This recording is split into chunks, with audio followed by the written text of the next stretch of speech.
Hello there, it's round 2 of the oNiD SimHound ELMS GT3 Cup this evening. We've headed north.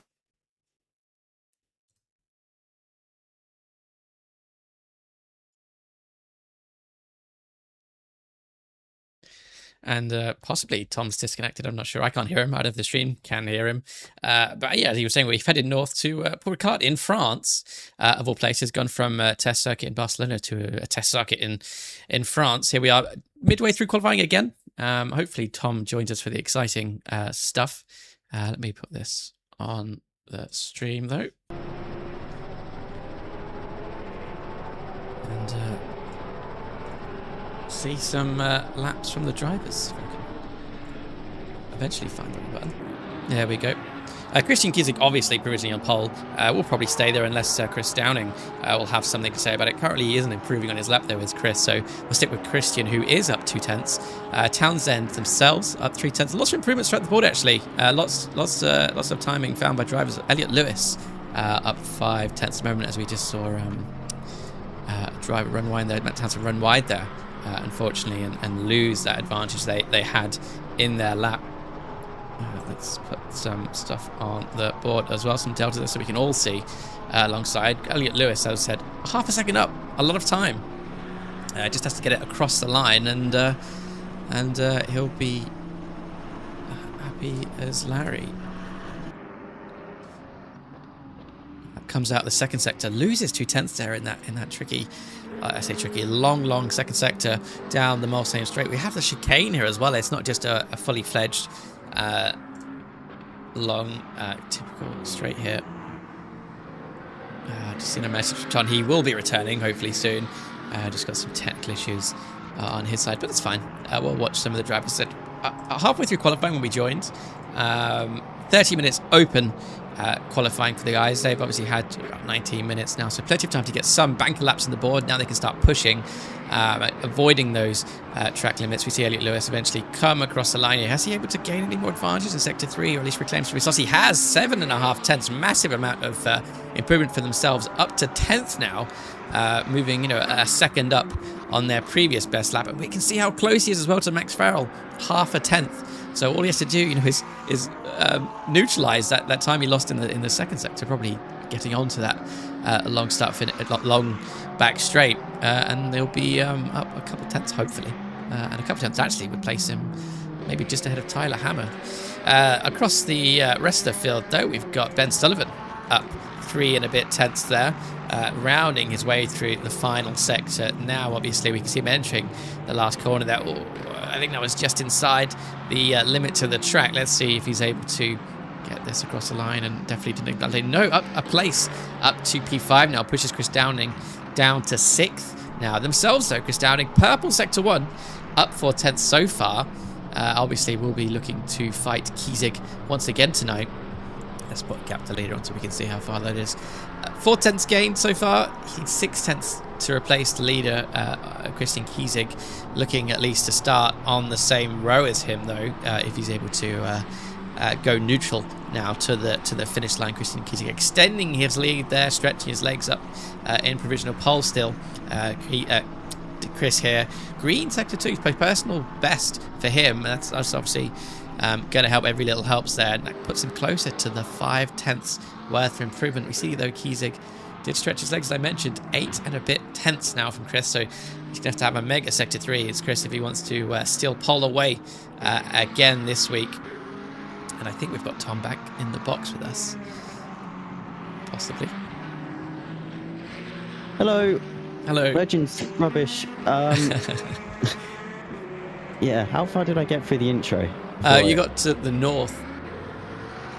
Something like that, yeah. I don't know how much you kept talking after, you're not realising, obviously, but... Yeah, well, I got to the end of it, and then I realised, oh, wait, he's not saying anything. What's happening? Oh, wait, no, my Wi-Fi's... Yeah, I forgot to mention that to you before the stream. But anyway, here we are. It should be fine now for the rest of the stream. Indeed. And Chris Downing does get to the line there with even more improvement in third sector, all the way up to second. Same row as Kiesig there, so not enough quite to replace him. But we'll see what he does in the race. Yeah, interesting session so far. Kiesig at the top of the times, but again, it's not massive, is it? 0.242 ahead of Chris Downing. I think that's something he could easily find, and well, actually not much between all of them at the top now. I just take it all in. Only, well, just under 4 tenths separating Johansson from pole. Currently on a decent lap time themselves. There's up a tenth in the first sector, was down by 48 thousandths in the second sector of this lap. So let's see what he can pull out in the last sector as we ride on board coming into the final 2 corners. Dives to that left-hand curb, gets a little bit of understeer as he gets a little eager on the throttle, but wants to draw that car to the left-hand side of the circuit to open up the apex for the right-hand side as he gets back on the power to go onto the start-finish straight past the old pit entry, the ACC one. Comes across the start-finish line and just marginally doesn't improve. He's actually 1,000th of his last lap, which is quite impressive.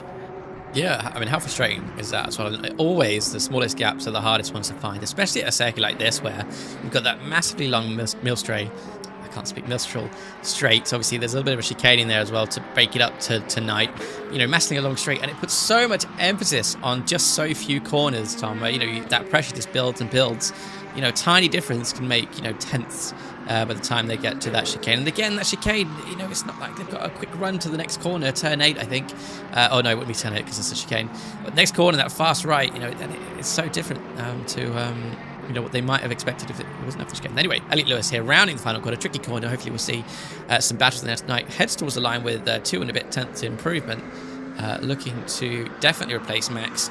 Well, definitely replace many drivers as he goes up to 7th, just behind Sullivan there in P6 and that Lexus, which would just be fantastic, I think, tonight here.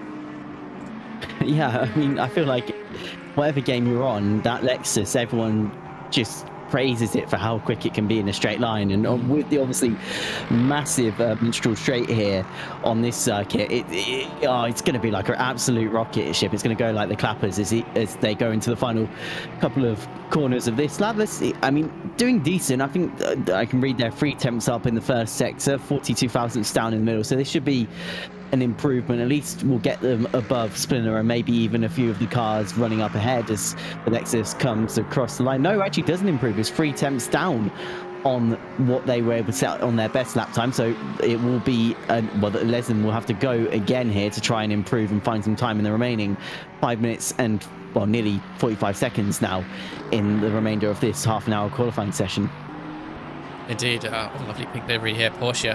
Personal best in Sector 1 and Sector 2 for Max Faraday. Again, rounding that final corner, tricky corner. You know, a lot of drivers take this a few different ways. Very, very sharp, very different to the rest of the circuit, obviously. Well in track limits is Max as he heads towards the line now, looking to... not much improvement needed to replace Harry Brown. Unfortunately, really poor Sector 3 for him, and ends up remaining where they are. Plenty of time yet, though, really. 5 minutes, you know, plenty of time if you've got fuel in the tank and motivation to continue. And, you know, some of these drivers, as you say, need barely anything to improve. 6,000, for instance, Tyler Hammer. 4,000, Jeff Closer there. So barely anything. So definitely well worth staying on the circuit. Harry Brown here, almost 4 tenths. Just starting his run onto the back straight here towards that chicane, that unusual chicane we don't usually see.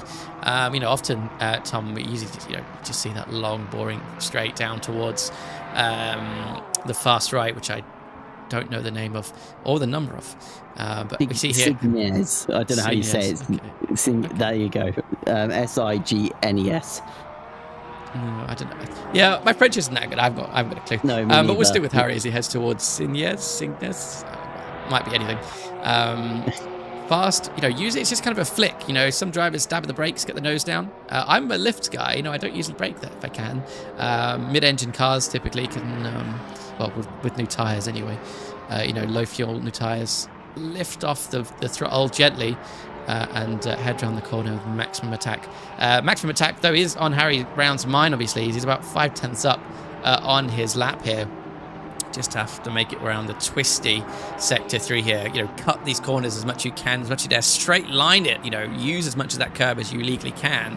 As they head around the second to last corner. Tricky corner this again, you know, a lot of drivers maybe going deeper, but then compromising the final corner. Bit wide there was Harry, missing the apex massively, I must say.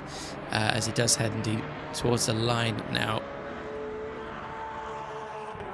Oh, it does improve, but again, there's another driver losing time in that final sector. It just shows how tricky it can be to get right. I think a lot of it hangs on your exit out of that final chicane, because if you mess that up, you're obviously bleeding time all the way up until the start-finish line because of the slow exit you've gotten out of the corner. But Harry, done all right there, up to 7th place. When I was sitting in the chat earlier, the voice chat that these guys have, they all seem quite impressed with Harry's pace here at Paul Ricard today. He's right at the pointy end of the order.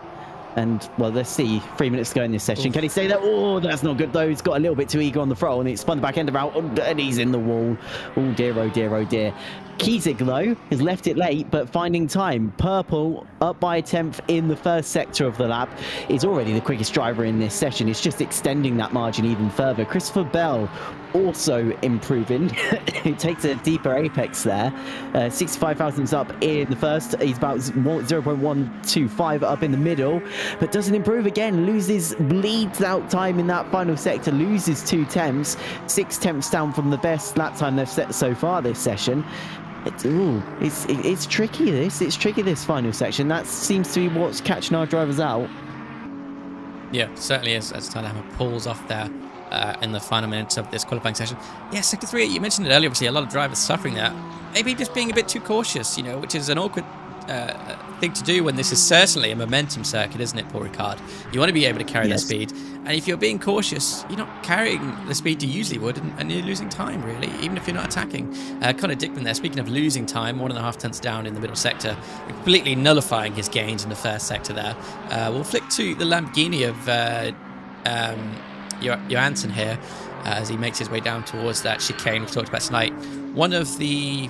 Well, I would say one of the few drivers improving, but then I scrolled down on my timing screen, Tom, and we've got a sea of green suddenly in this final couple laps, or kind of a lap from these drivers. They've got, you know, maybe lowest fuel they might have had, but, you know, tyres are worn, it balances out, but we'll see. We'll see what these drivers do as Johansson there flashing the lecture just to let him know. I'm coming through, awkward corner, you know, please don't dare, you know, resume and come across, I'm here kind of thing. Obviously, we don't have any, you know, rudeness in qualifying. That's certainly a corner where you wouldn't want to meet a slow driver who's taking it easy for a lap. No, on this lap, Johansson, he's only marginally down in the middle sector, 0.15, so 15 thousandths down in the middle sector. So he's basically equaled what he did on his best lap through that sector. He's up by just over a tenth in the first sector of the lap. But so again, like a lot of these drivers, it's all really going to come down to this final sector for Johansson. It's going to be close. I mean, only 25 thousandths themselves off of Hamilton in third, so they only need a marginal improvement to be on, well, just stay on the second row of the grid, but be positioned further forward. Let's see what Johansson's able to do as they come across the line. Does improve and goes into second. It's jumped ahead of Appleton, so that's Lamborghini on to third place. And oh my goodness, Christian Kiesig still improving as they, well, look to extend their pole margin. It's 44 thousandths up in the first sector, about 73, I think that says, in the middle sector. Let's see what... Oh, no, and obviously didn't feel like he was improving as he parks it to the left-hand side of the circuit. Oh, do you know what? I think it was improving. You know, I just thought it's such a funny thing, isn't it? Because you see Kiesig there with a massive lead as per usual, and then he's extending it even more. You know, finding those tiny bits of time where he can. He knows obviously himself where they may be, and all drivers know, you know, where they've got their own time in their pockets. As Matt Townsend, I believe, will be the next to cross the line with an improvement there, looking potentially to threaten P3 and steal that last. Or that first spot on the second row, I should say, is Matt Townsend. Let's see if he's, I don't want to say capable, but, you know, if his car is compliant enough to stay within track limits whilst giving him, you know, all the time and improvement he needs. And really, I don't think he needs any improvement to move up to P3 if he can keep it neutral through the final sector. Nice and tidy there. Hard to see if he was wide of the apex there, but we can see how conservative he's being on the exit there.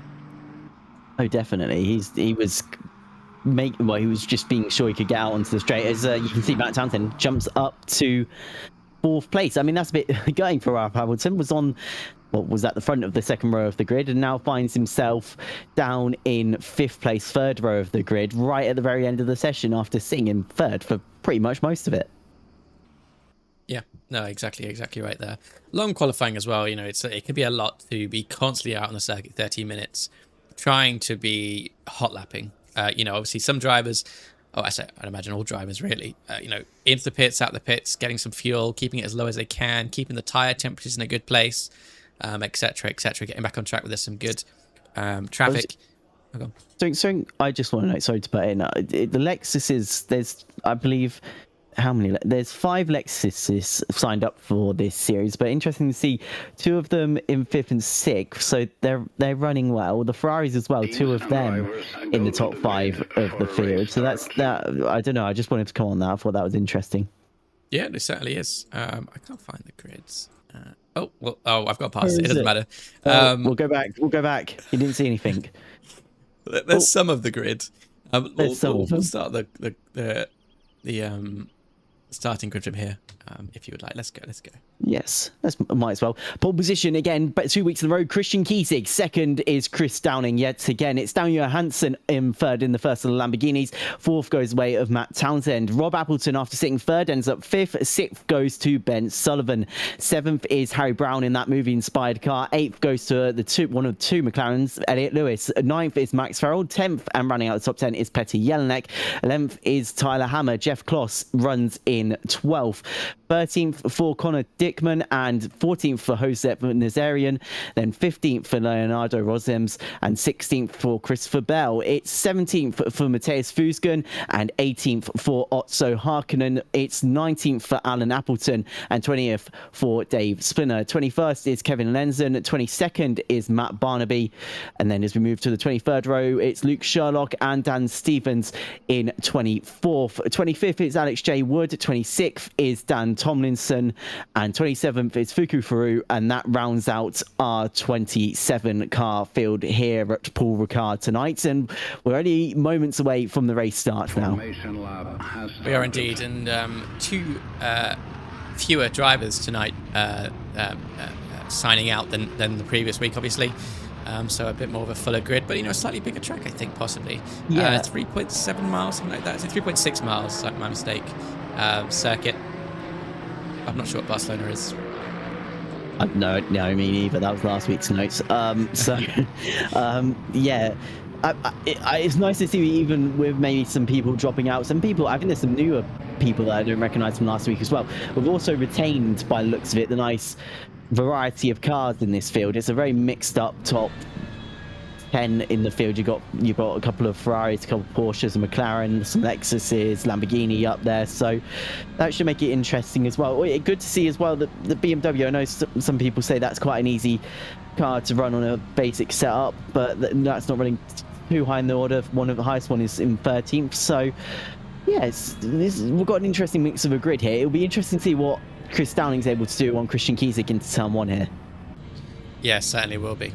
As we see the drivers and get ready to turn off their pit limiters or release the brakes, and indeed they are away heading towards turn 1. Let's get a better view of all this action. Yeah, here they go. Christian Kiesig leads them off. Chris Downing is going to have the inside for turn 1, but then it will turn into the outside line for 2. It's just if he can carry that momentum. He's going to the inside. Kiesig goes to the outside. He's going to squeeze the Ferrari to the inside to try and give him a better run through the corner, which it has done. But oh no, a little wriggle there. You saw him have a little bit of oversteer, had to adjust for it, and it's allowed Christian Kiesig through. No, Chris Downing through into the lead of the race. It is going to be Townsend in 3rd. 4th comes through Johansson. And rounding out the top 5 is Rob Hamilton in 5th. Cars off in the background, falling through the order. I think it's Spiller in the BMW who falls through the field there. Still close between the cars at the top half of the field. Elliot Lewis in the 2Cs Motorsport. McLaren, car around, it's the Lexus. It's one of them. I can't see who it is. They're dropping through the order too quickly for me to tell. It's Rob Appleton in the Pennzoil Lexus. Has dropped to the rear of the field. So has Harry as well, I think, in one of the movie-inspired Porsches. We come to Max Farrell as we come down the back straight now, trying to apply some pressure, actually, as they go now through the chicane, side by side, a couple of them. It's the Ferrari that comes out ahead of Tyler Hammer in front of Max Farrell. Farrell's going to be under pressure from Elliot Lewis. Lewis is going to stay tucked underneath the rear wing, looks to the right hand side to go through. It's actually Johansson looking for a move on Matt Townsend, I think that was, but no room there for Townsend to get the Lamborghini up the inside of the Ferrari. You can see, there is Harry Brown running 6th now in the Porsche, having a good run, started 7th in this race, and is up 1 position after the spin for the Pennzoil Lamborghini in there side by side, fighting each other through the last sector of this circuit. Kiesig tries to go to the outside, can't get the move done though. He was really muscled out the way there by Chris Downing, who had the inside line. He's going to try and switch sides, goes to the inside, goes to the outside. Does Christian Kiesig on this first lap? It's bringing Matt Townsend into the battle as well. Looking to the inside, no, closes the door, does Chris Downing, to lead us through after lap 1 of racing. But these top 4 cars, well, Sam, can't be separated. No, definitely not. And what a lap 1. You know, I could barely get the right camera to see what was going on. It was all choppy and changing so much. Christian Kiesig, we saw briefly taking the lead. Chris Downing's got it back now. There was end of turn 1. You know, these duos, these packs of drivers here, choosing their battles earlier on. And it's so tricky with that long straight. You know, you get the slipstream, but then the driver's able to come back at you. So we'll see. It's going to be a long hour, Tom, and I'm very much looking forward to it.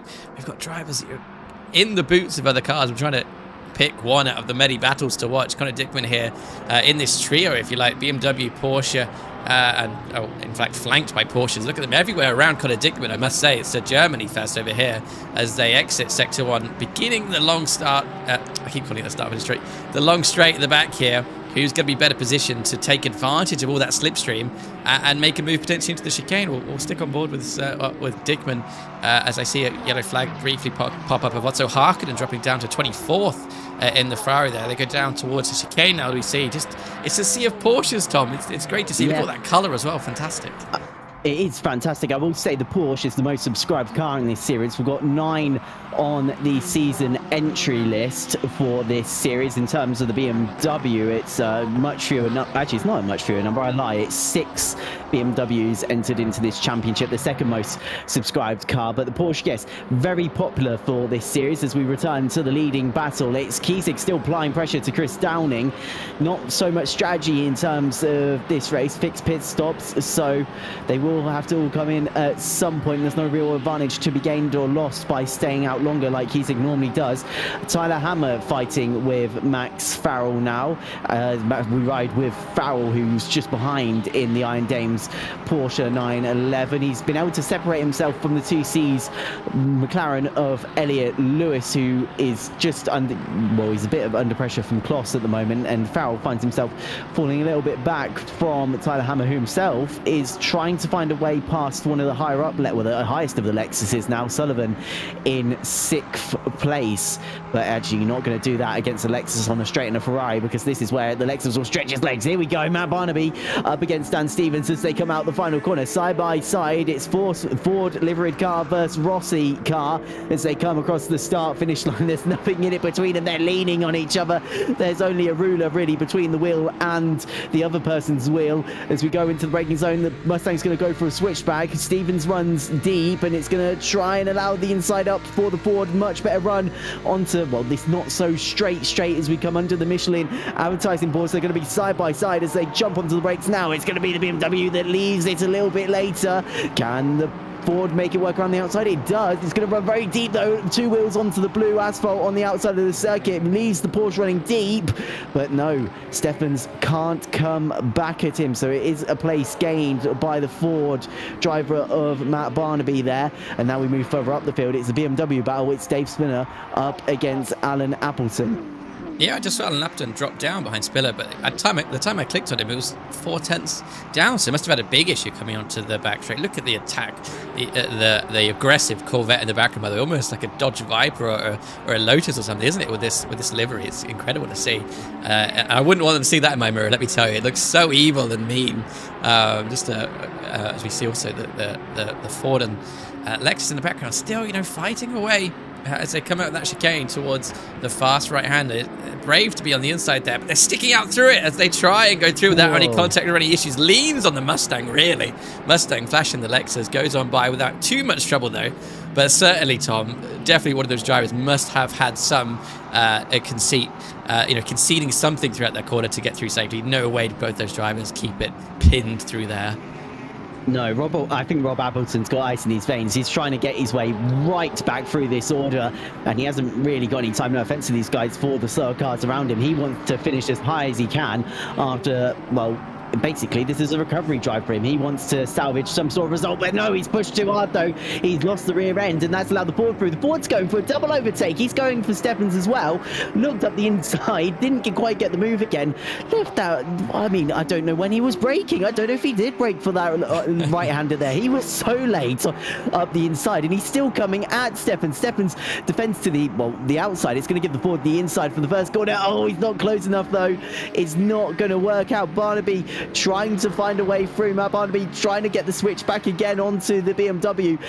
The Lexus coming right back into this battle of Rob Appleton. He's going to the inside. He's not going to work it. Oh, he did him. Barnaby's gone straight in the back. That was a bit of a argy-bargy touring car move by Barnaby there on the BMW. It does mean that Steffens still comes out ahead though, because they cut the chicane. I mean, it's not going to be great for either car's wear and tear, really, is it? And Rob Appleton might need to just be a little bit hesitant getting past these two, because it's already quite aggressive racing, and they've only been racing 8 minutes, but oh no, they're touching even more. Tyler Hammer and Max Farrell cut the chicane. As you know, Harry Brown cut the chicane. Tyler cuts it actually, and Harry's going to lose positions, but actually because he let off the throttle to be nice, I think that Tyler Hammer is going to get absolutely mugged off by everyone. As you can see, Jelinek I think is going to get past as well. I don't know if Connor Dickman will find a way through as well. No, just about slots in between the two drivers, but he's dropped from 11th from I think he was about 7th place going into that chicane, so not really too great for him. As you can see, Harry Brown getting a bit engulfed by the rest of these cars as well. He's joined Tyler Hammer again, maybe feeling a little bit bad, but the issue is they're all trying to find free cars into a part of the circuit that doesn't really fit free cars, and they're all still together. There's not much I can say. There's too much going on. There's so much going on, and we briefly saw Rob Appleton also slow, but let's have a look how that happened. I think it was an instant between himself and, surprise, Matt Barnaby onto the brakes for the chicane. I think he gets clipped, yep, and just gets kind of all out of shape. A slow, long drift, eventually gets to a stop, but as we saw him there, absolutely sideways on the racing line. Yeah, Matt Barnaby instead earlier, down the insides. Yeah, the inside of that BMW. That's what happened there. Very aggressive, you say, trying to get back up through the order to where he started. Down 16 places is Rob Appleton, by the way. So yeah, a lot to make up. Yeah, battles all over the place still. It's going to be like this for a long time. That slipstream helping drivers stick with their rivals and these massive packs of cars. Well, it's like, voltage feasting, as you say. As soon as one person's out of position or out of momentum, again, it's Barcelona repeated. The other drivers pounce and strike. Johansson dropping out to 5th there, briefly going wide there. We see him recovering onto the back straight. Ideally, said start finish straight again, Tom. Oh, another car off there as well. I can't quite see who it was. It was stopped. Was it? Oh no, I don't know. Oh, there it is. Yep.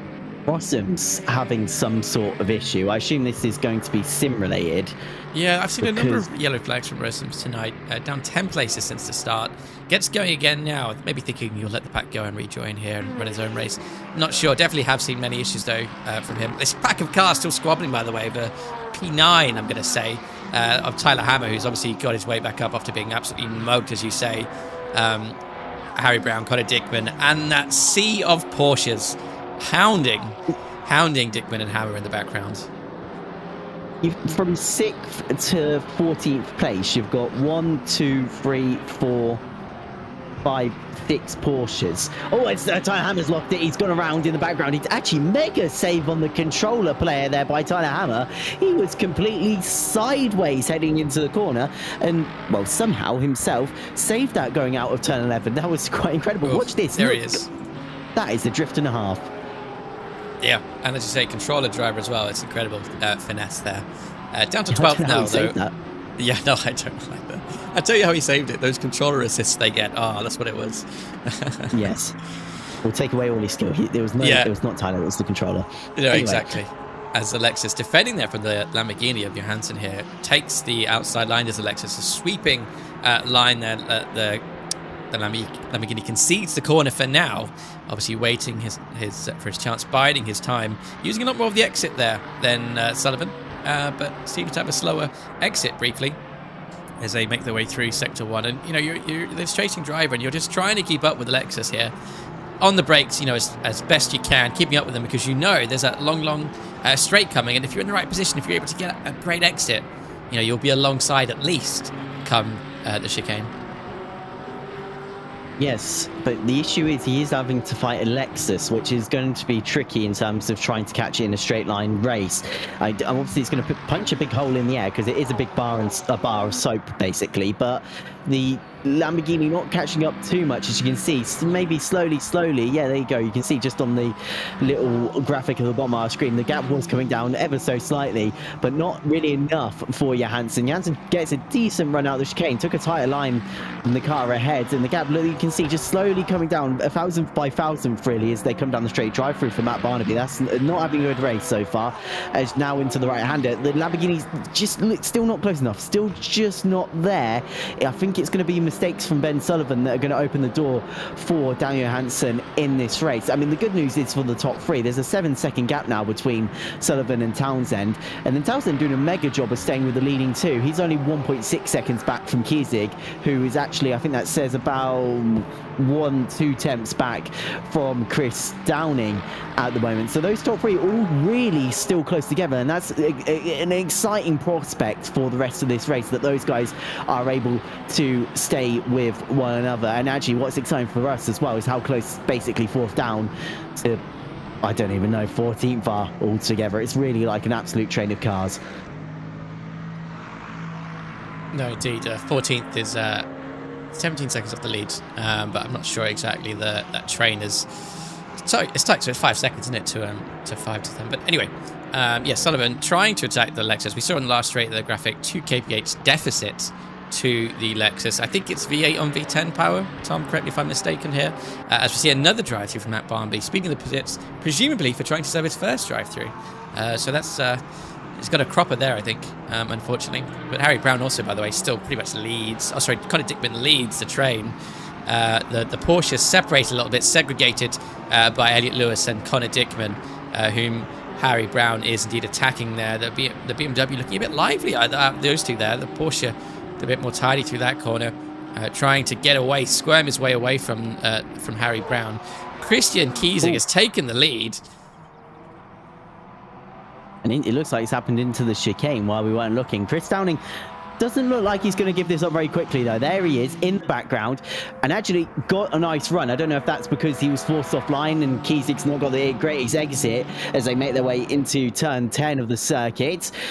But actually, I mean, the issue is it's not really an overtaking part of the circuit, this, because they've got to go through turns 11 and 12. We saw Kiesig try and move into 12 at the start of this race. Here's a replay of what happened, and it actually looked like it just happened in a straight line there. Just must have got a better exit, better run out of the first sector of the circuit, coming into the chicanes. Now, look, get side by side. He's passed by the start of the braking zone.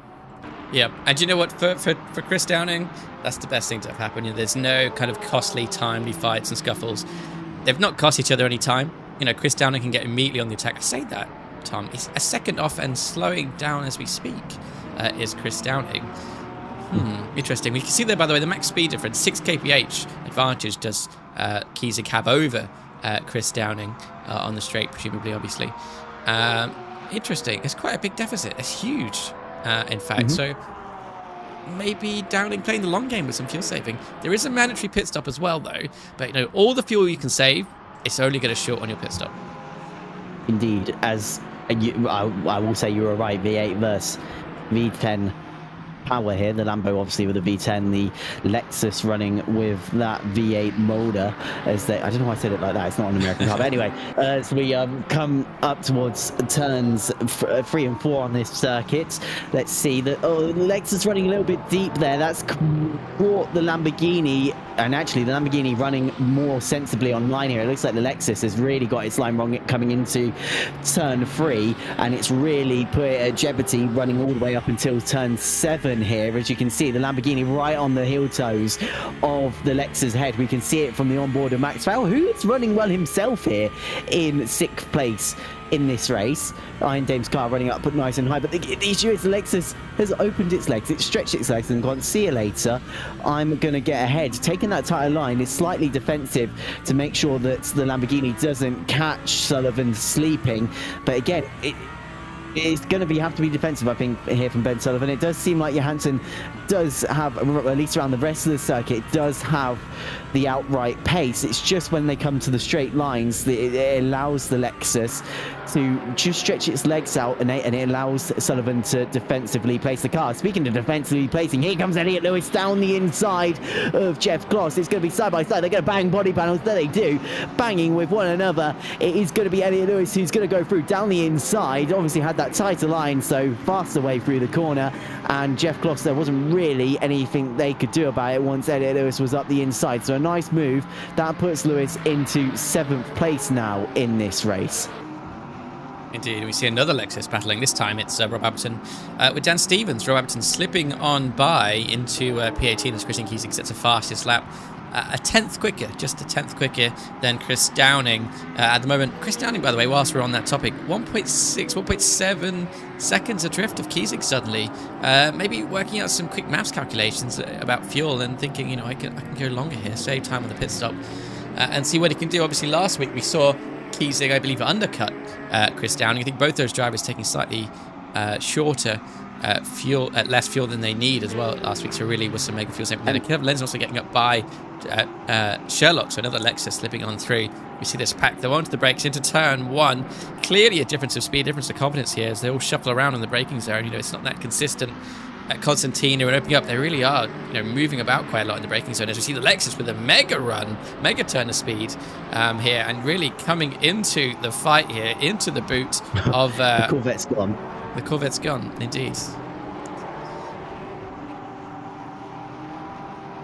There it is, rejoining the circuit. What I was going to say, before I give back to you, is that it's interesting you mention Kiesig's strategy from last week, because Rob Appleton now finds himself up behind Alan Appleton. And if you remember last week, Alan Appleton seemed to be a nightmare if you were someone who was going for an earlier pit stop, because Kiesig was stuck behind Alan Appleton for absolutely ages. He got right stuck in with a battle with Alan, and Alan actually didn't get overtaken. He went into the pit lane before Kiesig could get past. So it'll be interesting to see what Rob can do on his fellow Appleton in the coming laps time, because I doubt Alan will make it easy for him. Anyway, trying to go around the outside or even going up the inside. That's Sullivan on Johansson, and actually Max Farrell and Elliot Lewis are coming into this now. Farrell with the Iron Dames car. I don't know how much Sullivan and Johansson have been at each other, but the Iron Dames car is definitely a lot closer, within half a second of the Lamborghini just ahead of him, as they will just come into final couple of corners of this lap now. Let's see what they do. Lexus wider line. It does open the doors ever so slightly for the Lamborghini. I think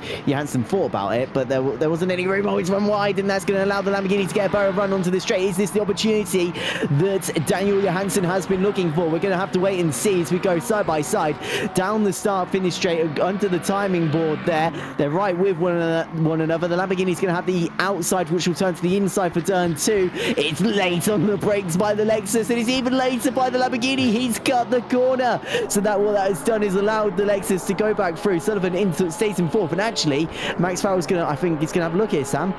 Yeah, I mean, why wouldn't you? Max Farrell coming with all that momentum without having to bother with a fight. Slips down the inside of the Lamborghini, covers it off well in time as well for the left-hander before the exit of Sector 1. Next up on Max's sights, Ben Sullivan, that Lexus. But, you know, the Lexus is proven tricky to get past. We've seen Johansson lap after lap struggle, even at the end of the back straight. But let's see what Max can do now. Obviously, untainted, unaffected by the red mist with these battles. Look at these cars all line astern here. Fantastic to see. Making their way down towards the chicane. Soon to be on the brakes. We've just got Peter Yellett, by the way, hustling Connor Dickman in the background. Here he is, getting closer and closer towards the chicane. I want to tell you about a stat, actually, that surprised me, is that a lot of drivers switching from the Aston to different cars. Obviously, Petty Yannick, normally in an Aston this season. Another driver, Chris Downing, normally runs the Aston, is in a Ferrari this season. There's only actually one Aston Martin signed up for this championship, which I found quite interesting, because it's normally a car that's subscribed to pretty well across multiple simulators. Yeah, you're right. You're known historically to be so stable. I was going to say V12, but that's the wrong one. Generally all-rounder. Sorry? I said I wish it was the V12. Yeah. I was thinking the old one, yeah. No, you know, you're all right, though, totally. But one thing as well, that they've somehow all coordinated, and I've said this so many times and I will keep saying it, is this sea of colour. It's fantastic. I mean, it makes for some great pictures as well, to be fair. But here we go. Dave Spiller defending, I was going to say, but I don't think he needs to. Oh no, he wouldn't be, because he's attacking. That's why he doesn't need to defend. Matthias Fusken just on his racing line here, keeping Dave Spiller naturally at bay, it seems. Just can't get enough of an overlap, really. It's tricky around here, Tom, Paul Ricard, because it seems like there's plenty of space, plenty of opportunity. But the corners, they flick left, they flick right. There's some really fast ones. There's never really an optimum point where it's obvious, like, onto turn 1 or anything like that, anything silly like that. You get to the end of the straight and there's a fast right-hand corner, so there's not much you can do unless you want to be ultra brave, unless you have a really good exit. But drivers just keeping up with each other, and that's what we said about Barcelona as well. Wait for your chance to strike and pounce whilst you have the momentum, and it seems to be working, especially for Max Farrell. I think especially here, I think the momentum, you need to hold it, but it's especially important here to get it on the straight. If you don't get the right entry onto the straight, it's not as long, obviously, as it usually would be, because you've got the turn 8, turn 9 chicane. But again, it puts you under a lot of pressure if you don't get to the right run out of turn 7, or even if you don't get the right run out of the chicane, because really, if you don't get the right run out of turn 9, you're probably then under pressure all the way up until turn 12 after you've gone through the big horseshoe section of the circuit.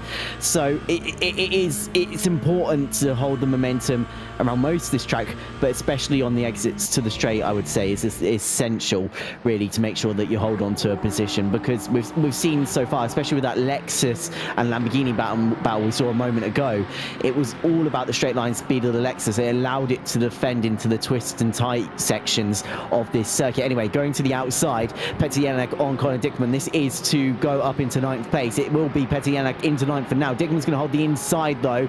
He can probably pick the line, because he could probably lean a little bit on Petr, and he's going to have the short line, so he has come back side by side as they head into turn 12. But Petr surely he's going to go through with that inside line. It's, really, through that corner, it's so an awkward corner, the understeer of that outside line. You scrub off so much pace, and as you can see, it scrubbed off the pace of Conor Dickman and has allowed Petr Jelinek through and up into 9th place. But I'm not sure if that's solidified yet, because Dickman still right behind Petr. He's going to stick behind him through up until the start finish straight here, but I think the issue is now is Dickman's under a lot of pressure from cars behind. He's got Hammer, Fuskin, Spinner and Nazarian all, well, basically there. It's 4 cars he's got to try and defend from, and he's the cork in the bottle. Yeah, you're certainly right. A lot of pressure in his mirrors indeed. Do your best to ignore those if you can. The moment you start wasting time and defending free air, you're just costing yourself more and more time and giving them a chance to attack. Max Farrell up to 4th, by the way. There was briefly a yellow flag. I'm not sure what that was about. Here we are, 3 wide almost. That's what that was about. As they round their way onto the back straight. Now, Max leaned the way, but not by much. We'll see if we can find when he got past that Lexus. But well, he's got past Johansson as well in that time, I think, since we've last seen them, because he was just catching the rear of Daniel Johansson, and somehow he overtook Johansson last time he was on the back of the Lexus. Oh, yes, he did. Yes, sorry. That's right. Let me see if I can see if there's a replay for the oh dear. Yes, there is one. Here we go, and I did mention a yellow flag. This is him getting on by, goes to turn into the corner. And, well, let's say the Lexus really turned into the corner. I'm surprised Max didn't... Oh, here's why Max couldn't give it up so easy either. You see the Lamborghini there in the background opening up that corner, ready to strike and have a great exit. That's why maybe Max couldn't let that go so easily without giving 2 positions up. Lamborghini in the background, ready to strike as ever. Lexus in the boot of the Porsche, hustling him along. But now the Lexus seems to be under attack from the Lamborghini. It's awkward, really, because the Lexus is attacking the Porsche is defending from the Lexus, and the Lamborghini is on the uphill racing line along with the McLaren behind, catching up. Yeah, it's the art of having 2 eyes at once. I think you've got to have eyes in the back of your head and also looking forward all at the same time, and it's all a bit tricky. But here's an incident. Christopher Bell lost the rear by the looks of it, going into the right-hander. Oh my goodness gracious me, gets the car stopped. So, I mean, that's the advantage of Paul Ricard. There's endless runoff here, and Christopher Bell gets it going with, well, minimal damage done to the car. He might be a little bit of a tarmac drill right now with those tyres vibrating in his car, but apart from that, he should be okay. Indeed, it's a tricky one, because you kind of want to let the brakes and let the tyres roll and have a little bit less of a flat spot. You kind of want to stop So it's a tricky balancing act. But yeah, we see the Corvette there, the mid-engine Corvette, losing it, looping it around at the fast right-hander. It's going to happen. We're halfway to the race. You know, it's going to get worse until the drivers maybe pick up some new tyres at their pit stops. And when they're going to do that, who knows? I mean, this train here, if you're the BMW of Spiller, maybe you're thinking, you know what, maybe I can get in undercut, have one faster lap, 2 faster laps, whatever it is. Maybe when I'll come out, I'll be 4/10 ahead and therefore clear of these 2 cars. We'll have to see. The interesting thing about... Oh, sorry. I was going to say, the interesting thing about this train, it seems to have evolved, because the first half of this train seems to have joined the battle for 4th place in this race, with Johansson and Farrell now right in the battle that we're watching currently. But then just behind that, you got Kloss, and then Jelinek then just only a matter of seconds ahead of Dickman, who then has basically every single car in the field behind him. So... Yeah, and what I'm trying to say, battles everywhere, battles going on all over the place, and especially here right now with these 4 cars fighting for 4th place. Farrell doing actually okay here, seemed to extend it out to at least not have to worry about defending for the time being, because Sullivan's more under pressure from Johansson, who then himself is under pressure from Elliot Lewis running in the McLaren. One of 2 McLarens signed up for this series, with Dan Tomlinson running down in 25th place. But yeah, we're kind of just waiting for this battle now, aren't we, really? They're all with one another, but there's no real, like, the gloves aren't off yet. There's no one's really looking for anything. Maybe Johansson here will have a little look to the inside. No, they're just teasing us. They're just teasing us. Indeed. Did Dan Tomlinson DNF or DNS? I'm not sure. He's in the pits at the moment, 11 laps down, but we'll see. Tyler Hammer slipping down the order, slippery. That's because he's entering the pits. Awkward pit entry here, as ever. At Paul Ricard. Could be worse. Could be the one from the start-finish straight, like in ACC. That's really awkward. Yeah, I mean, I'm surprised we never saw more accidents with that one, because that was quite awkward. I've just seen the livery of this. Oh, he's missed his pit box. Oh, it's Star Wars. Yeah, it's the X-Wing? No, that's the evil one. It's not the Empire. It's the other people. I can't remember. Rebels. The Rebel Scum, yes, indeed. Yeah, it is, because they changed before or after the Clone Wars, but I'm not really know. Did you just call Tyler Hammer scum? Oh, naturally, every day of the week, yeah. But yeah, we talked... No, I'm kidding. I'll call him CEO instead, like everyone in Discord. But yeah, battles are plenty. Is that like Ned? Sorry? From Spider-Man. Is that like Ned from Spider-Man? I have no idea. Have you watched Spider-Man? No, okay, I saw the one that came out in like 2004. Yeah. Okay. Oh yeah. No, I'm talking about the new one. No, I'm talking about the Spider-Man. The only Spider-Man. No, I was talking about. Oh. Yeah. Well, I hope you haven't seen the spoilers for the new film. Anyway, Rob Appleton is in 13th place. Well, just trying to fight Dave Spinner. He's actually under more pressure, I think, from Nazarian behind, as we see another. I mean, there just seems to be Porsches in every battle on this circuit, doesn't there? Yeah, indeed, yeah. Everywhere you look, including Petr Jelinek on his own, 6 seconds and 3 seconds adrift. Every Petter's an island, I would say. Here's Matthias Fusing, by the way, just slipping by Connor Dickman and giving David Spiller a chance of attacking. Oh yeah, but then again, he's got the Lexus right behind him, pushing him along. It's so close here. Do you dare attack and leave yourself vulnerable? It's so tight through some of these corners, the lines. You could be offline so easily and cost yourself oodles of time. Wow. It is. Oh, it's down the inside. Sorry. Go ahead. No, I was just swallowing my spit at the action. It was crazy, yeah. As Connor Dickman elects to pit, which is a great idea, I think, following that corner. Yes, I mean, especially depending where he comes out on circuit. Oh, I think I say this in most pit stops, but if he can come out in some clear air, not have to worry about fighting, could be useful for Connor Dickman, as he slightly misses his marks there, so that's going to cost him a few extra seconds in the pit lane. Rob Appleton doing all right. I assume some cars, well, actually, no, I know some cars have stopped, so Rob's probably a little bit higher than he would be on net running, but he's going to try and make a move into the top 10 now by looking to the inside of Dave Spinner. Spinner's not really going to defend it by the looks of it, as the Pensacola car is going to jump on the brakes up the inside, and yeah, Spinner didn't really want to get involved in that battle, so it does mean that Appleton's back inside the top 10 after, well, having that earlier misfortune that saw him drop from the top 5 of this field. So there you can see one of the BMWs. There's Spinner actually under some pressure from Nazarian. Oh no, it's Luke Sherlock, I think that is, off the circuit, or is it Harry? No, it's Luke Sherlock. They're both running in the same livery. Oh, just losing the rear. Oh, it tries to get it. I think he kept his foot in the gas, hoping to loop around, and it just sent him into the wall. Loses his And he's wing. lost his rear. Yeah, indeed. It's going to be a long time coming. In fact, Alex just... He's out. Oh, F4. Or whatever it might be. How do we end this? There we go. I was going to say, you mentioned in the movie car, I searched up because I was like, no, we need to say it this week. It's Chip Hart Racing livery from the F1 movie.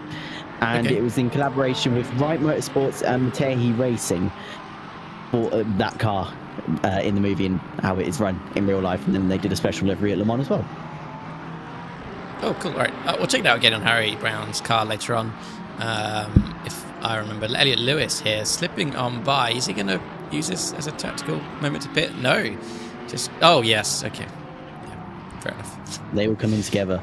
Almost a Michael Schumacher, Sebastian Vettel at Spa situation, but not quite. When was I don't know if you know the answer to this, but when was the last time that TC's run a... Do they run a McLaren now? Because I know they run a Mercedes... Actually, no, I know they run a Mercedes because they won British GT last year in a Mercedes, and they're doing, for the same driver lineup, they're doing GT World Challenge this year in a Merc. So do they have a McLaren as well? I don't know.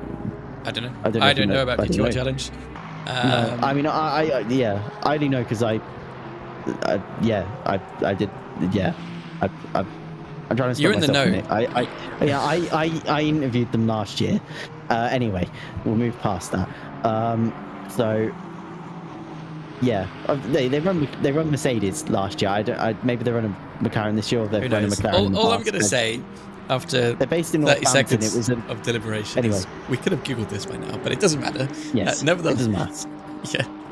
Yeah, Ben Sullivan. I can't even see Ben Sullivan. He's in a Lexus. I can't even see him. He's that close to the Porsche. Flicks to the inside, onto the brakes. Nope, back to the racing line. Can't quite get it done. Max Farrell, unperturbed, undisturbed, unwavering, it has to be said, at that attack from the Lexus, by the way. You know, even if he looked in the mirror and briefly thought about, maybe I have to defend this. It didn't cost him anything. You know, still through the corner, through the chicane, absolutely fine. Hopefully, has his mirror turned off. Otherwise, I don't know. Just incredible. Great driving from him. Harry Brown, by the way, also attacking Matthias Fueskin. Porsche on Porsche action. We mentioned, or you mentioned the team here. We'll see Chip something racing on the bonnet there as they round the... I can't not say start-finish straight anymore. The back straight, the Mistral straight. Such a famous thing, and I can't even get it right. Towards the chicane. Let's see who has the advantage here. The Porsche of Harry Brown catching up the speed there. Came out the corner with a 2 kph deficit. Don't think he's close enough for anything to happen now, but certainly is, you know, definitely filling the mirrors of Matthias Fueskin. And maybe this is a case as well of it's time to box. We'll see what the other driver does and do the opposite.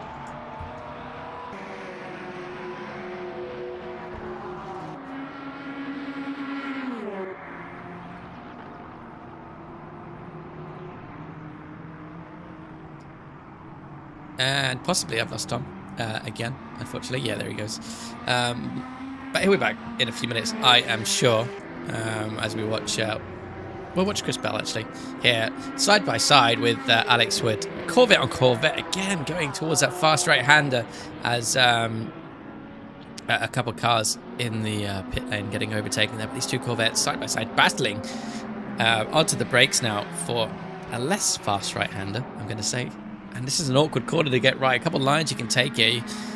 The Predator Corvette, if you like, the camo Corvette of Alex Wood, missing out there. It's Max Farrell, disaster for his race, drive-through for speeding the pits. He will be devastated, possibly on the entry there or the exit, just a bit too eager on the pit release. I'd have to guess the entry.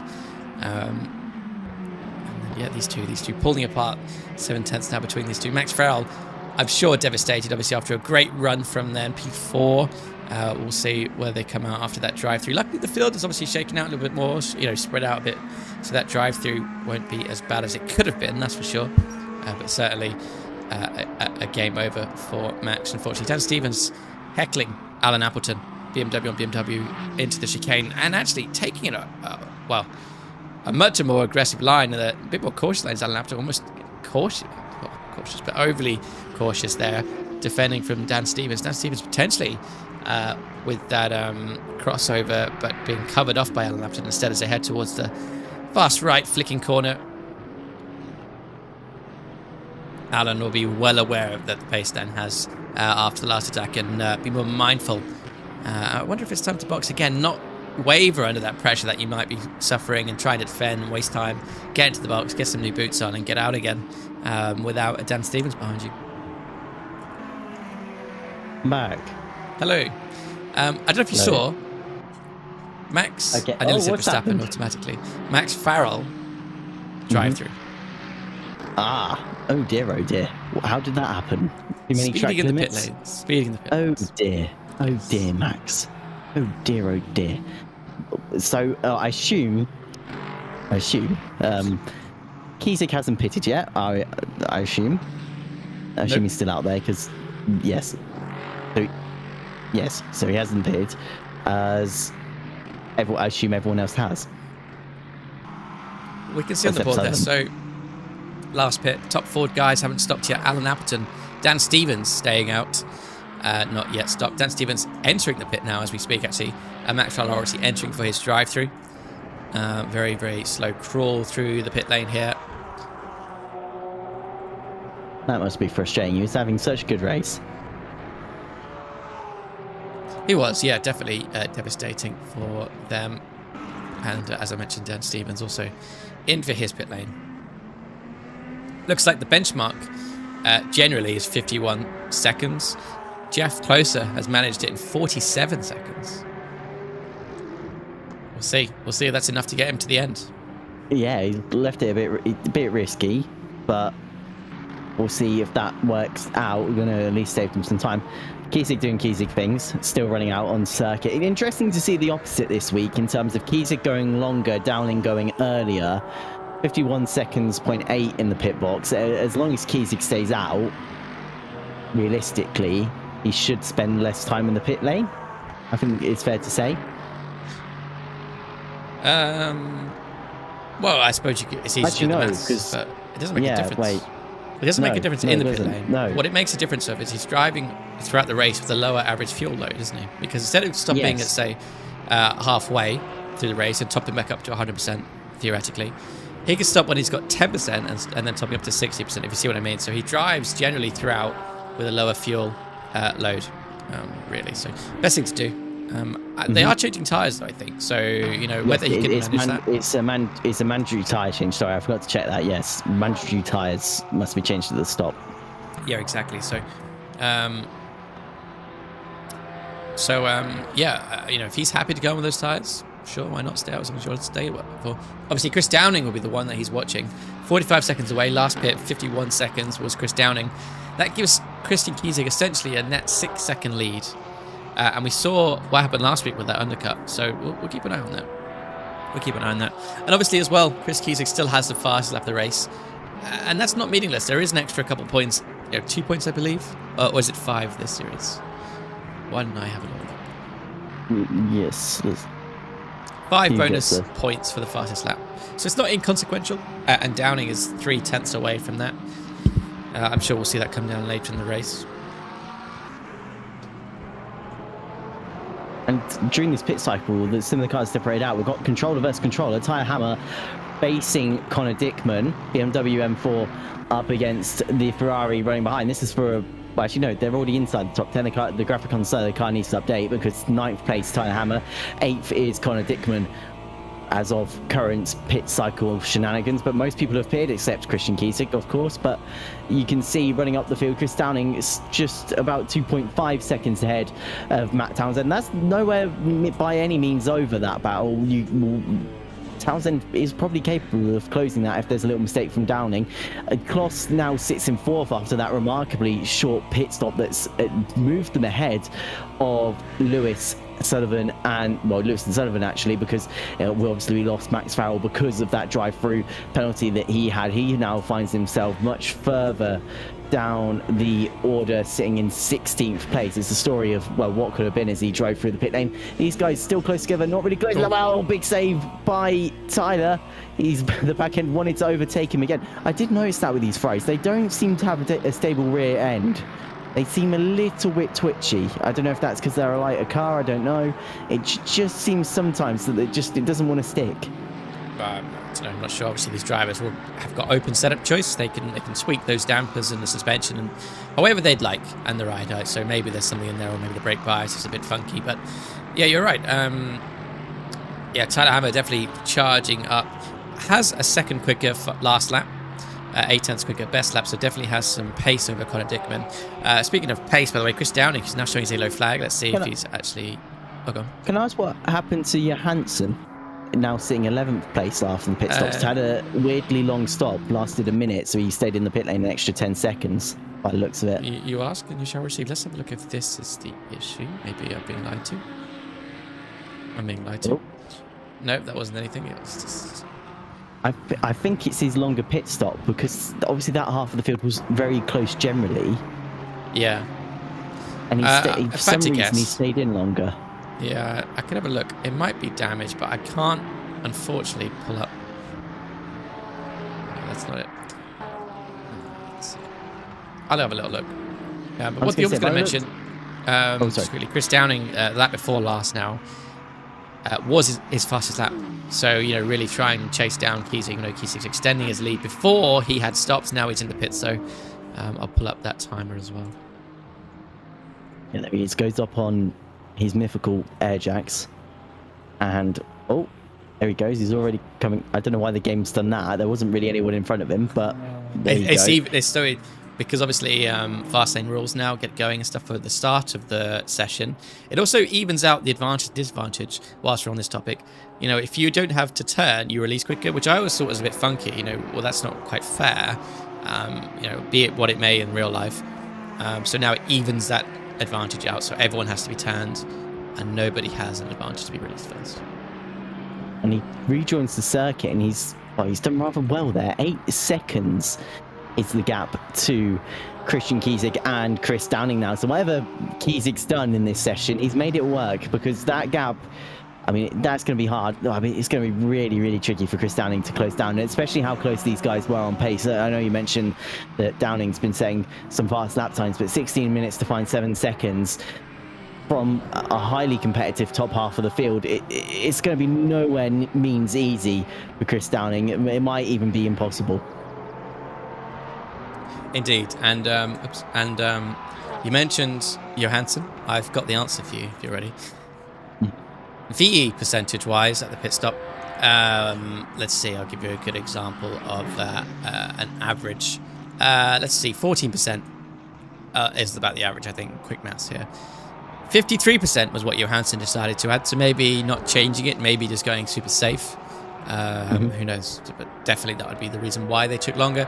7% added was Chris Downing's pit stop. 10% added was Matt Townsend's pit stop. And would you like to know how much VE Christian Kiesig decided to add in his pit stop? I'm going to say 0. It was 0. Yep, exactly. Hence, A, the much quicker stop, and B, his currently low virtual energy on screen there. So going to the end, which is interesting, because of all the people, I know Christian Kiesig is the fuel-saving king, etc. Of all the people to be putting in less VE, I would have thought it was Chris. So we saw earlier back off from Kiesig in a very quick way, maybe changing the engine mode, maybe Lycoing quite a lot, but still 51 second pit stop for Chris. Not bad at all. Yeah. I'd love to see, I know this is a really random thing, but I'd love to see Christian Kiesig. I don't know what Kiesig's pace is in terms of top players on LMU, so I might be understating him here, but I'd like to see him running like an AM car in real life, just to see what he could because I feel like he'd be like the perfect AM driver in terms of the fact that I don't know how you save in this game in terms of to real life as well, but if he can save that much, I think that would be really interesting. It's in terms of how much he can save and how consistent he is. I think that would be he'd be probably a really solid AM driver. I don't know if that's a harsh thing. He's an AM. I'll get onto his agent. I'll let him know. We need you in the gentleman drivers category. Yeah. But I don't know. I think I just really enjoy. I feel like he'd do quite well at that. He seems, and from previous commentary forms we've done, he seems quite a perfectionist sort of person. So I feel like he'd be someone that'd dive through the data, look where he can find some time. I feel like he'd be really solid. Yeah, I'm enthused by perfection, believe it or not, as well. You may be the first vocal fan of Christian Kiesig I've ever heard, but no, very interesting thought and proposition. It would be an interesting experiment, certainly. We'll see how it's like dropping, when they drop a Formula 1 driver in with like any other category, and obviously the Formula 1 driver dominates or whatever. But... Yeah, it's like I always forget to say his last name. Darren Young in the he races AMS he raced in British GT, drove for BMW M4, and then gone on to do AM driving for BMW in the World Endurance Championship, and he's very from Kiesig could be like that. Okay, I thought you dropped off again then for a second. No, I think I slightly did, but it's okay, I'm back. But yeah, I think he'd be interesting to see. I don't know. I'd just like to see that. Yeah. 13 minutes to go, by the way. Still battles aplenty. Elliot Lewis, that's Christian Kiesig, continues into the 204s now, Tom, below the 205s. Who needs those? 204.9 essentially. Wow. 4/10 quicker than Chris Downing, who may not be the quickest fastest, but he is Christian Kiesig's rival. We'll watch Elliot Lewis hustle and push that fantastic looking Porsche of Jeff Closer just ahead, as well as around the final corner front of the lap. Whilst that happens in the background, let's have a quick peek at how the standings would be if the race was to finish right now. Christian Kiesig obviously extending his lead, 191 points, massive gulf to Chris Downing. All the same, no one moves around until we get to P5. Elliot Lewis, who jumps 5 places, Tom, incredible. Dave Spiller drops 3. Christian Bell will drop 2 if it finished right now, and that's obviously only our top 10. Big changes. And it shows obviously I believe it's 2 drop rounds for this championship, but it shows that Matt Townsend will probably start jumping up into that order as well come next week, because obviously he missed round 1 in Barcelona, so he's only going to have the points for this week, because obviously the drop round doesn't really matter at this point because there's nothing to base it off, because he's only done 1 week. So I imagine he's going to jump, depending on whatever result he gets over the next coming weeks. I assume he'll jump inside the top 10 of this field as well. So I think there's going to be a lot of reshuffling still to come. Yeah, and imagine if Max Farrell hadn't needed to take that drive. Oh, yes. Yeah, indeed. We'll see. Yes. Yeah. Yeah. Let's see who else we've got. We'll keep watching these 2 fight, actually, as we see the cars in the background snake their way through that chicane. It almost looks like they went off circuit there, doesn't it? Yeah, it's interesting to see how the battles have all been broken up in that pit cycle. It seems like last week they all seemed to survive and everyone was still bunched up together as they came out the pit lane. But this time, I don't know if there's been some slightly different calls by some of the drivers. This Kloss drops through the order. They're side by side now as they come into turn 12. The McLaren's going to try and go for the switchback, but the Porsche's aware of it, so blocks the inside line for Elliot Lewis, so stalls the McLaren's speed coming out of that corner, as now we head into turn 14 up towards 15 in just a second's time. There's no real room for McLaren to have a look anywhere through on the Kenwood sponsored Porsche as they get back onto the speed again. In the background as well, Sullivan is reigniting this 3-car battle for 4th place. Kloss may potentially be saving in that car as well. Obviously took much less time in the pit lane compared to the cars ahead. As you can see, Connor Dickman is having to try and keep Daniel Johansson at bay. That's going to be a tricky one considering how high up the order Johansson was and how quick he has been throughout this race. He was really in a battle for a place inside the top 5 in this field. Now finds himself trying to make his way back into the top 10 of this race. He's not really been able to find a way through yet. Dickman gets a really nice run through that section of circuit as well, which means that he's actually opened up the gap to Johansson. So what that means is that the Lamborghini's at least going to have to wait a few more corners before he attempts to move on the BMW M4 that is, well, he's seen the rear view mirrors of. Indeed, and we've got Johansson, who's sure he's got an extra 50% VE, but what that generally equates to most of the time is 1-to-1 fuel.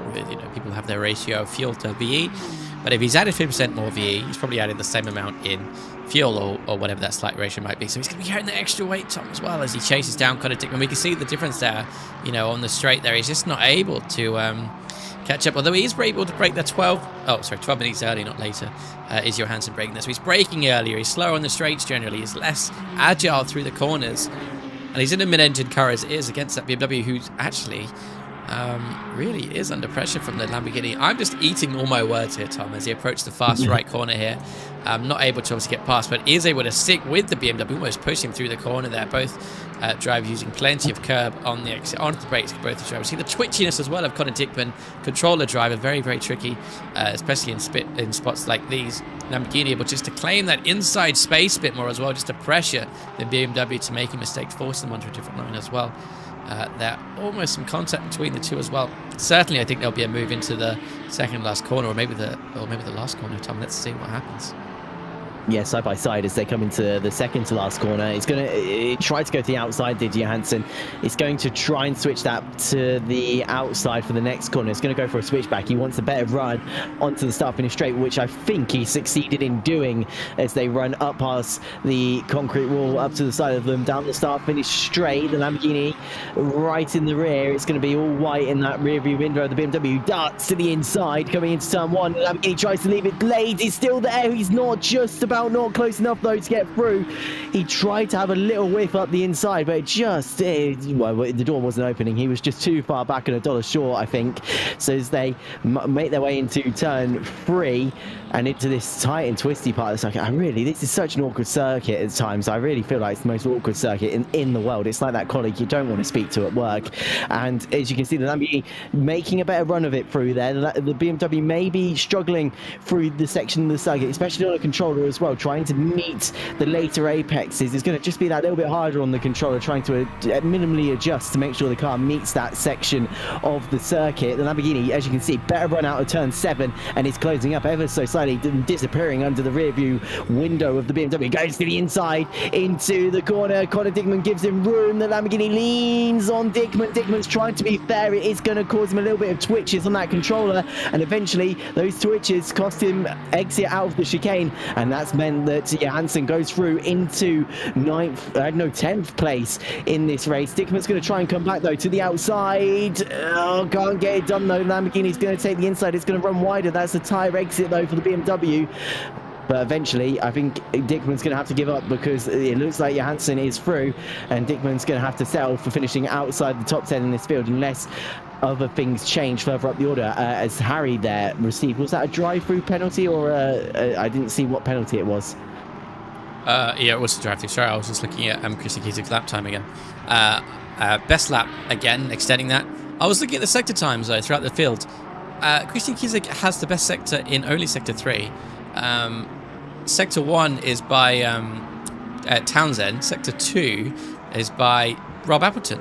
Putting this together, and if Christian was somehow to steal those sector times, he would have a further 2/10 advantage in his best lap. That's how much potential there is still on the circuit for Christian to find, and everyone else obviously. But you think you're at the limit, and still optimum lap is 2/10 away.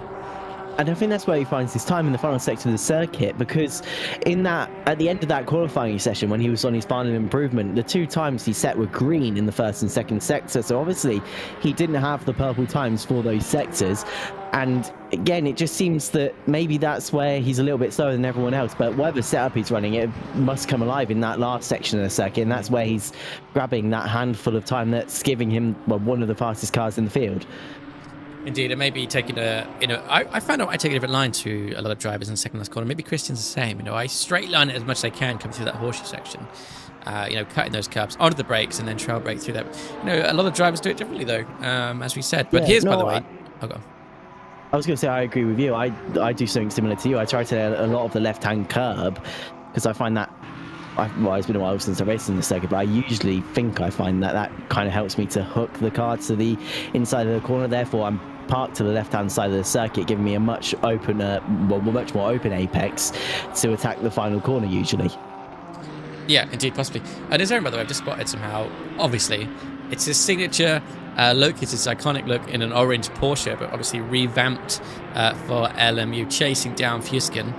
As I see my glasses. Harry Brown, by the way. Another penalty pop-up for him. This time, a stop-go.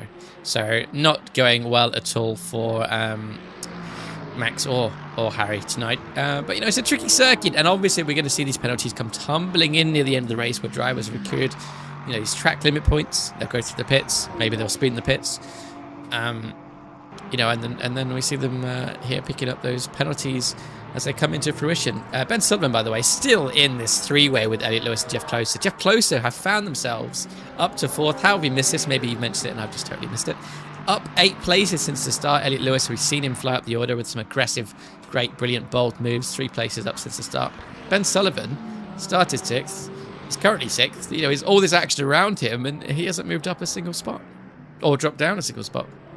Yeah, he's kind of yo-yoed a bit.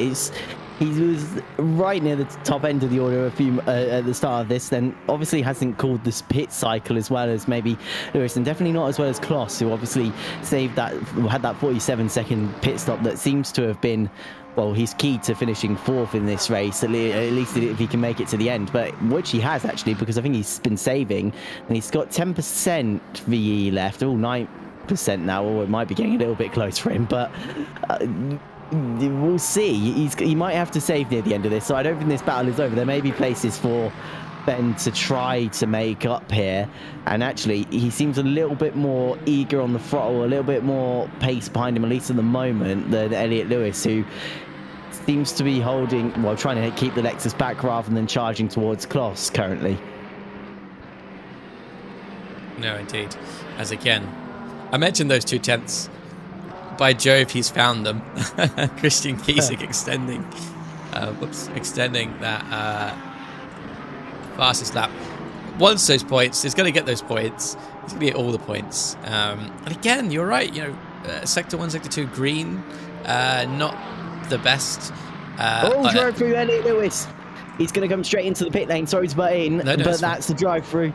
That's going to knock him outside the top 5. That's going to at least give that's going to put Close, well, still into 4th. I got confused by the car coming into the pit lane. Sullivan will now at least gain 1 place, moving inside the top 5 of the field. The only issue is he's going to have to deal with Rob Appleton, 6th, and you can see he's coming into shot now. So with a minute, actually just under 2 minutes to go in this race, that's going to shake up the fight for 4th. It's now going to be the 2 Lexuses up against Kloss, who only actually has 7% VE left. So does Kiesig, only has 6% VE left in this race. So they're going to be running quite low into the final embers of this race, I mean. Yeah, Kiesig may have 6% or 5% VE left as maybe the final lap. It will be the final lap.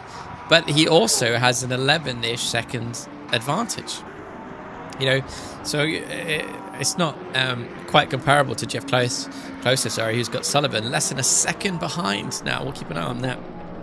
See if Jeff elects to lift.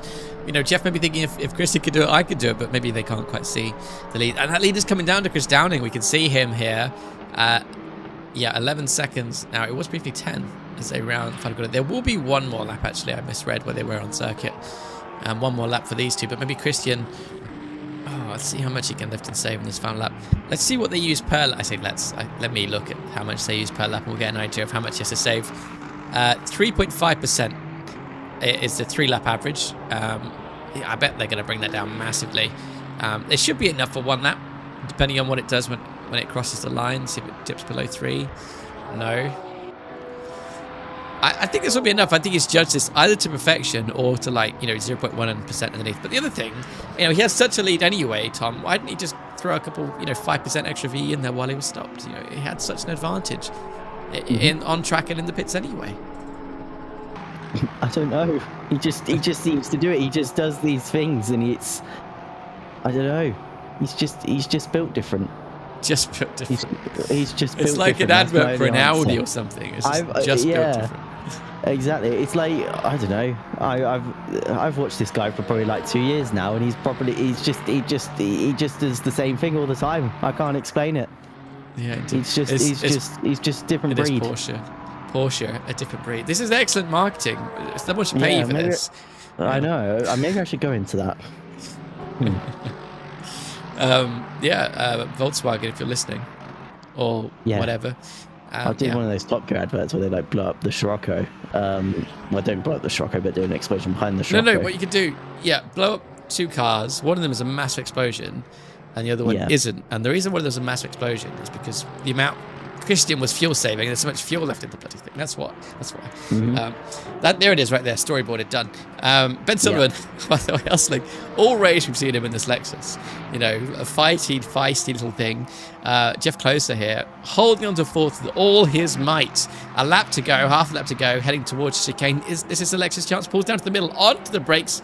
There he is, onto the brakes now. Looks to go to the edge to try and squeeze the Porsche. Porsche just has it covered. Has it covered indeed. Has the Lexus compromised himself though for this run to the fast right-hander? No, he comes out the corner with a massive bout of speed. And with the slipstream as well. Off. I was going to say he's backed off though. Look, the gap coming up loads. Indeed. Why is he backing off? Well, I don't know. He's backed off a lot. I've just seen the VE. 2% for Closer. Oh, it's going to be He's got a lot more. close pun than the pun. Christian Kiesig crosses the line with enough EE, obviously. Can the Porsche of Closer do it? No, oh, it's Rosham's. Sorry, no, it's Rosham's. Sorry, just off in front of these guys. So not a car ahead. All right, I didn't see that. Anyway, has the Porsche been able to do it? Obviously, it's fighting. He's down to 1%. Now, this will be enough, surely. Past this, like the Lexus behind and the Lexus behind. Trying to get through, but that isn't Petty unlucky. He's in a Porsche. That Lexus is obviously lapped.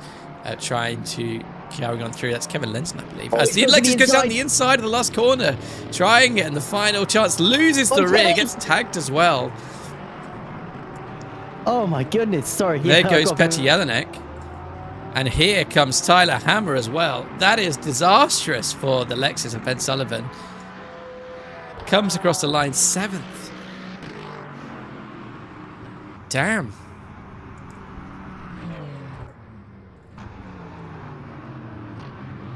And maybe that was so shocking. Or we've lost Tom again. I'm not sure. Either way, though, these guys cross the line and the Lamborghini goes absolutely flying. Alex J. Wood. The last drive. Oh no, we've got Dan Stevens as well. We'll watch them in order. Max Farrell will come home 15th after his drive-through. Great race from them. Otherwise, obviously involved in some fantastic battles and avoided some fights that meant they could carry a lot more speed than their rivals and get the job done. Christopher Bell also in that Corvette. Great looking. Great to see as well. Some Corvettes, couple Corvettes. Great to see. Alan Appleton, Applewood, that's a cheese, I think, in the BMW, and that reggae BMW we saw last week comes 17th, up 2 places in the start, so great result. Another great result, Corvette of Alex J. Wood, up 7 places since the start. And also for Dan Stevens up 5 places. Rounds the final corner will be our last driver to take the flag, if I'm not mistaken.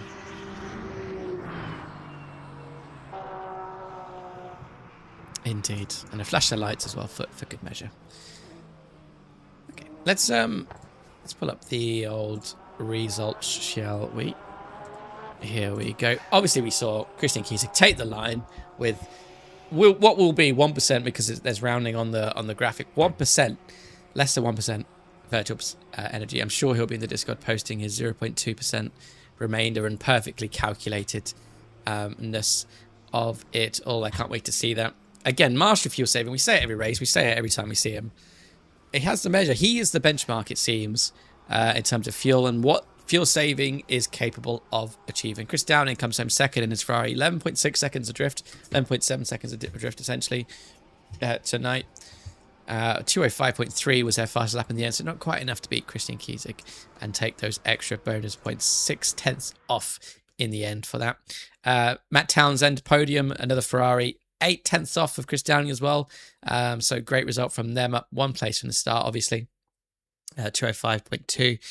Great lap time again, but obviously Christian Kiesig had that in hand as well. Would have taken the fastest lap bonus points if not for Christian Kiesig, it must be said. Jeff Closer, excellent result. We saw him battling away in his little Porsche at the end, then comes home 4th, up 8 places since the start, so probably the all-time best result from my memory. Rob Aberton, Lexus, brings it home in 5th. We've seen him, as Tom says, yo-yoing a little bit, involved with battles, but at least got to the finish line without a penalty. Petty Jelinek, 6th. Great result as well. Mr. Consistent, if I'm not mistaken, was his nickname. Typically seen in the Aston Martin as well, or the Porsche. A good result from them, up 4 places. Ben Sullivan, then Lexus. Another Lexus, great to see. Obviously, the fastest. Great in a straight line, as we've talked about. I'm stalling because Tom isn't back here, but we'll keep going. Tyler Hammer, 8th. in that Ferrari and the control driver. Johansson at 9th, Lamborghini. Dakota Dickman rounds out our top 10 with his BMW. Great diversity as well. Great to see, a whole load of different manufacturers. Great to see the couple of Corvettes, Chris Bell, Alex Wood as well. Mustangs, McLarens, BMWs, Lamborghinis, Ferraris, Lexuses, Porsche, obviously Christian Kieser. Great to see them all in the race tonight. And what a race it was. Welcome back, Tom, I think. Hello. Virgin Wi-Fi is rubbish. Yeah, no, it was a good race. Not fighting, maybe not as much pack racing as there was last week. The pit stops seemed to break it up this week. But with that being said, I think the strategy was really what it came. Sorry, pardon me. What it came down to in the end there, with Sullivan and Kloss sort of fighting each other into that final lap, that really kept us on our toes. And yeah, another masterful drive by Christian Kiesig. Not really much you can criticise there. Kristanen gave it a good go, leading for the first couple of laps. But yes, another decent week of racing here with us tonight on the oNiD SimHound ELMS GT3 Cup. Indeed, definitely. And let me hide the session results and everything else. Obviously, the race is over, so this is how it ended. Hold on. Let me get this up right. Yeah, indeed, that's it. As we saw, Christian Kiesig extending his lead. The big thing there was obviously the 5 position gain by, I think it was Elliot Lewis. I've lost it now. There we go. Yeah, here it is. Tyler Hammer up 2 spots. Elliot Lewis up 2 spots. Or whatever it may be. The points are correct. But the things have increased. Next week, by the way, Imola, or Autodromo Enzo Dino Ferrari. Excellent circuit, Tom. I say this a lot. One of my favorites. It's got to be the favorite. Fantastic track. Very technical. And it's going to be very different as well. We've seen Barcelona, famously a test circuit as well for the variety of corners, the trickiness, the technical nature of the circuit. Paul Ricard again, we've seen again another test track. Autodromo Enzo Dino Ferrari. It's just pure racing, Tom. It's very tricky. Obviously, a lot of corners you have to just concede, go one at a time. There's only so much room.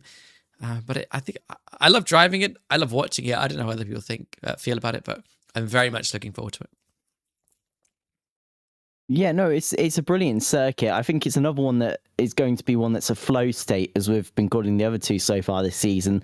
Not too many overtaking opportunities. Maybe into turn 2 on the circuit. That's a good point to go through. Acqua Minerale is also a decent point to try and get an overtake done. And maybe into the final couple of corners into that horseshoe at the end of the circuit is also maybe a lunge and a half into there is a good place to overtake. But again, it's a circuit that requires a lot of picking your times for your overtakes. You lose the momentum, you are going to get overtaken by a majority of the pack of cars. But it's going to provide some great racing, especially with the hard as rock curbs that they have at that circuit as well. It's going to be one that you're going to have to keep your eyes on. Yeah, as you say, the Ravazzas at the end there, great. Downhill braking is so tricky. And with the amount of cars we'll have on the circuit as well, it's certainly going to be an absolute festival. I'm very much looking forward to that. And Tosha as well, a fantastic heavy trail braking zone. Probably a good spot there. You mentioned Acqua Minerale, maybe not the number one pick for an opportunity there, but certainly the chicane afterwards. But anyway, we'll see. That's enough speak. I'm just so excited for it. I really do enjoy Imola, as we've all discovered. After that, obviously Spa, great circuit as well. Silverstone, and we'll end in Portugal. So some great tracks coming, some great racing coming. We'll see if Chris Downing can finally convert a pole or a fastest lap or anything to a win. Coming up, we'll have to wait and see. But other than that, thank you everyone for watching. Thank you for joining us. Tom, any last? We've got to go through the rest of the week. Oh, go on quickly. Then. Go through the rest of the week. So you've got tomorrow, it's the Mazda MX-5 Cup on Assetto Corsa Evo. I'll do this very quickly. It's on the Nürburgring this week. You got 2 races on that won't be streamed, and then Sunday you've got the SimHound Sprint Race Sundays LMP3 Championship. It's going to be taking place 2 sprint races at to bring school circuits from 7:30 on Sunday. Entries are closed for both of those, but I'm sure if you ask nicely, someone will let you in. Then we've got the SimHound multi-class series.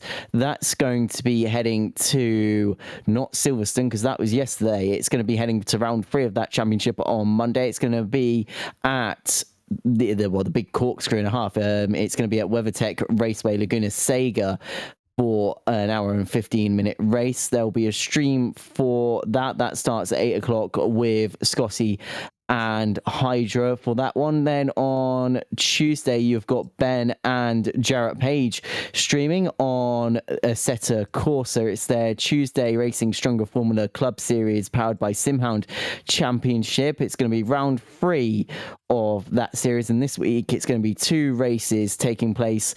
Well, 2 sprint races, I should say. One. Is it 2 or 1? Wait, no, it's 1 sprint race. No, yeah, no, there's 2 sprint races. I'm getting confused.